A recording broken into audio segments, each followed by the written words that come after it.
সাল্লাল্লাহু আলাইহি সাল্লাম একটা ছোট দলকে জিহাদে পাঠাইলেন। ওয়াস্তা'মালা আলাইহিম রাজুলাম মিনাল আনসার, একজন আনসারী সাহাবীকে নেতা বানায়া দিলেন, আমির বানায়া দিলেন। ওয়া আমারাহুম আইয়ুতিউহু, আর আদেশ করলেন সবাই যেন আমিরের আনুগত্য করে। ভালোভাবে বুঝুন, দল পাঠাইলেন, আমির বানাইলেন, বলে দিলেন সবাই আমিরের কথা মানবা। আমির সাহেব দল বল নিয়ে রওনা করছে। হঠাৎ আমির সাহেবের রাগ উঠছে। আমির সাহেব তার সাথীদেরকে বললেন, আলাইসা কদ আমারাকুম রাসূলুল্লাহ সাল্লাল্লাহু আলাইহি ওয়াসাল্লাম আন তুতিউনি, নবী কি তোমাদেরকে বলে নাই আমার আনুগত্য করার জন্য? সবাই বললেন হ্যাঁ, নবী বলছে আপনার আনুগত্য করার জন্য। আমির সাহেব বললেন, অতএব আমি যা বলবো এখন তোমরা তা করবা। জি, আপনি যা বলবেন তা করব। আমির সাহেব বললেন, ইজমাউলি হাতাবা, তোমরা আমার জন্য লাকড়ি সংগ্রহ করে নিয়ে আসো। কি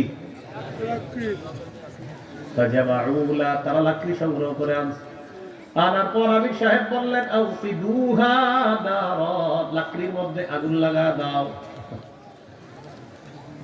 ফাউফাদুহা, তারা লাকড়িগুলোকে আগুনে জ্বালিয়ে দেয়, লাকড়ির মধ্যে আগুন ধরিয়ে দেয়, আগুন দাউ দাউ করে জ্বলতেছে। এবার আমির সাহেব বললেন, উদখুলুহা, এই আগুনের মধ্যে তোমরা ঝাঁপ দাও, আগুনের মধ্যে তোমরা প্রবেশ করো। লাকড়ি আনো, আনছে, আগুন জ্বালাও, জ্বালিয়েছে। 3 নম্বর হুকুম, আগুনে ঝাঁপ দাও। তাহলে লাকড়ি আনার হুকুম পালন করছে, আগুন জ্বালানোর হুকুম পালন করছে, আগুনে ঝাঁপ দাও। ফাহাম্মু, সাহাবায়ে কেরাম রেডি হয়ে গেছে আগুনে ঝাঁপ দিতে। আল্লাহু আকবার। মানসিকভাবে তৈরি হয়ে গেছে আমিরের কথা মানার জন্য আগুনে ঝাঁপ দিতে। আল্লাহু আকবার নাকি? আলহামদুলিল্লাহ। শুনেন, যখন তারা ঝাঁপ দিবে, এই জন্য আল্লাহু আকবার আসলে এটা অনেকেই বলে, কারণ এই ঘটনা এতটুকু শোনায় অনেকটা আল্লাহু আকবার বলানো হয়, কিন্তু পরে আরেকটু আছে। এই ঘটনাটা বলানোর পর অনেকগুলো বলানো হয় আল্লাহু আকবার বলার জন্য, কিন্তু ঘটনা আরেকটু রয়ে গেছে। আমির সাহেব বললেন আগুনে ঝাঁপ দাও। ফাহাম্মু, তারা সবাই মানসিকভাবে তৈরি আগুনে ঝাঁপ দিবে। ফাজাআলা ইউমসিকু বাদুহুম বাদ, একজন আরেকজনকে এইভাবে ধরতেছে, এইভাবে খোঁচাইতেছে, এই আসলে ঝাঁপ দিব। মানে আমির সাহেব বলতে ঝাঁপ দাও, তারা রেডি ঝাঁপ দিবে। ফাজাআলা ইউমসিকু বাদুহুম বাদ, একজন আরেকজনকে এইভাবে মানে আপনি টাচ করে বলতেছে আসলে কি ঝাঁপ দিব। একজন আরেকজনকে বলতেছে, ফারারনা মিনান নার ইলা রাসূলিল্লাহি সাল্লাল্লাহু আলাইহি সাল্লাম, আমরা আগুন থেকে পালিয়ে এসেছি বাঁচার জন্য, রসুলের কাছে এসেছি, আগুন থেকে বাঁচার জন্য আমরা পালিয়ে এসেছি আমরা রসুলের কাছে। এর মানে হলো জাহান্নামে যেন যাওয়া না লাগে, তাই মুসলমান হয়েছি। সেই নবী আমাদেরকে বলবে আমিরের কথা মানতে গিয়ে আগুনে ঝাঁপ দিতে, ব্যাপারটা কেমন জানে মনে হচ্ছে। তো সাহাবীরা ঝাঁপ দিবে দিবে দেয় না, ঝাঁপ দিবে দিবে দেয় না। ইতিমধ্যে হাত্তা খামাদাতিন নার, আগুন নিভে গেছে। বলেন আলহামদুলিল্লাহ। আমির সাহেবের রাগও ঠান্ডা হয়ে গেছে। বলেন আলহামদুলিল্লাহ। শুধু আমাদের হযরত জিতটা 10-12 বছর হয়ে গেল, এখনো ঠান্ডা হলো না। এটা কি ঠিক? এমনি বললাম তো। আপনার আমির সাহেবের রাগ ঠান্ডা, আগুনও ঠান্ডা।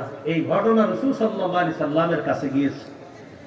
রাসূলুল্লাহ সাল্লাল্লাহু আলাইহি সাল্লাম বললেন, সর্বনাশ, লাউ দাখালুহা মা খারাজু মিনহা ইলা ইয়াউমিল কিয়ামাহ, তারা যদি আমিরের কথায় আগুনে ঝাঁপ দিত, কিয়ামত পর্যন্ত আগুন থেকে তারা বের হতে পারত না।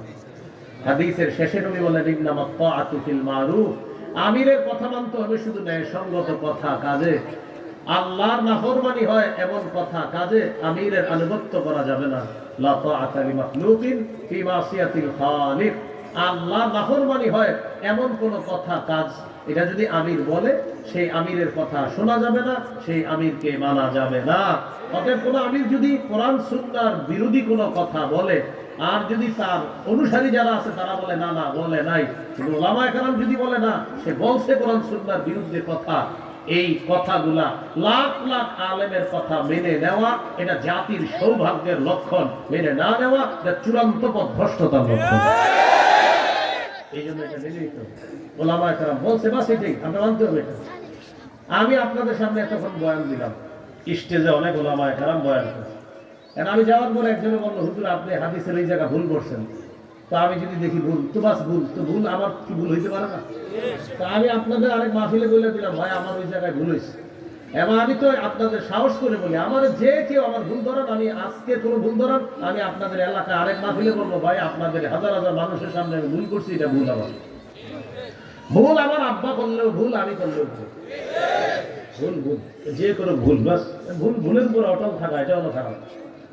ওলামায়ে কেরাম যদি বলে ভুল, প্রথম কথা ওলামায়ে কেরাম বলছে ভুল, তখন একদল বললো না কোনো ভুল নাই, আবার বই লেখলো আসলে ভুলগুলা কি ভুল, মানে মেনে নিছে এটি যে ভুল, কিন্তু এটা প্রমাণ করবে ভুল না, তো এই বই লেখা দরকার কি? প্রথম কথা দেখেন, প্রথম কথা কি না, উনি কোনো এগুলা বলেই নাই। প্রথম কথা হলো একজনের ব্যাপারে ওলামায়ে কেরাম বলছে যে এই ভুলগুলা তিনি বলেছেন, তো জনগণ বলতেছে না এগুলো তিনি বলেই নাই। আচ্ছা ঠিক আছে, বলে নাই, এটা একটা কথা।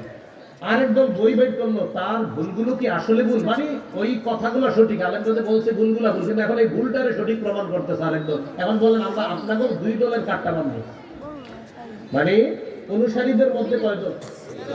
একদল বলে উনি কোনো এগুলা বলেই নাই, আরেকদল বলতেছে না বলছে, কিন্তু আসলে কি এগুলা ভুল, এখন আপনারাই কোন ভুলটা মানবেন? তো এই হলো একটা পরিস্থিতি। এই জন্য আমির যদি ভুল করে, সে আমিরের কথা শোনা যাবে না, মানা যাবে না, তিনি যত বড়ই হোক। তাই আগামী 31শে জানুয়ারি, 1-2 ফেব্রুয়ারি ওলামায়ে কেরামের নেতৃত্বে কোনো কথা ছাড়া ইনশাআল্লাহ আমরা টঙ্গীর ময়দানে উপস্থিত হব ইনশাআল্লাহ। সবাই রাজি আছেন তো ইনশাআল্লাহ? কিশোরগঞ্জের ওলামায়ে কেরামের নেতৃত্বে আমরা ইনশাআল্লাহ সেখানে যাব ইনশাআল্লাহ। আল্লাহ কবুল করেন। তাহলে খুব মন দিয়ে শোনেন, ক্রেতা কে? ক্রেতা, বিক্রেতা, দ্রব্য, মূল্য, বাজার, আবার ক্রেতা, বিক্রেতা, দ্রব্য, মূল্য, বাজার। জিহাদ করা কার হুকুম? আল্লাহর হুকুম, নবীর হুকুম। আর জিহাদের নিয়ত আমাদের দেশের আলেম বা দিল্লি বিজ্ঞ মুফতি সাহেবরা ফতোয়া দেয়, তাহলে জিহাদ এবং শহীদ হওয়ার নিয়ত আমাদের সকলের আছে ইনশাআল্লাহ। আল্লাহ আমাদের সকলকে জিহাদ বিষয়ে যে কথাগুলো জানলাম, এই কথাগুলো যেন আমরা বুঝে শুনে আরো আপনাদেরকে জানিয়ে দিতে পারি যে এটা পবিত্র বিধান। এই বিধানের ব্যাপারে আমরা যতটুকু কথা জানলাম, যতটুকু পারি অন্যকে জানিয়ে দেওয়ার চেষ্টা করবো। আল্লাহ তৌফিক দান করেন। আমরা উঠাউঠি করবো না। হযরত মাওলানা শাইখ মুফতি হাসান জামিল হাফিজাহুল্লাহ হুজুর আলোচনা করবেন ইনশাআল্লাহ। পাগড়ি অনুষ্ঠান হবে, এরপর হুজুর আলোচনা করবো, আমরা কেউ উঠবো না। আসসালামু আলাইকুম।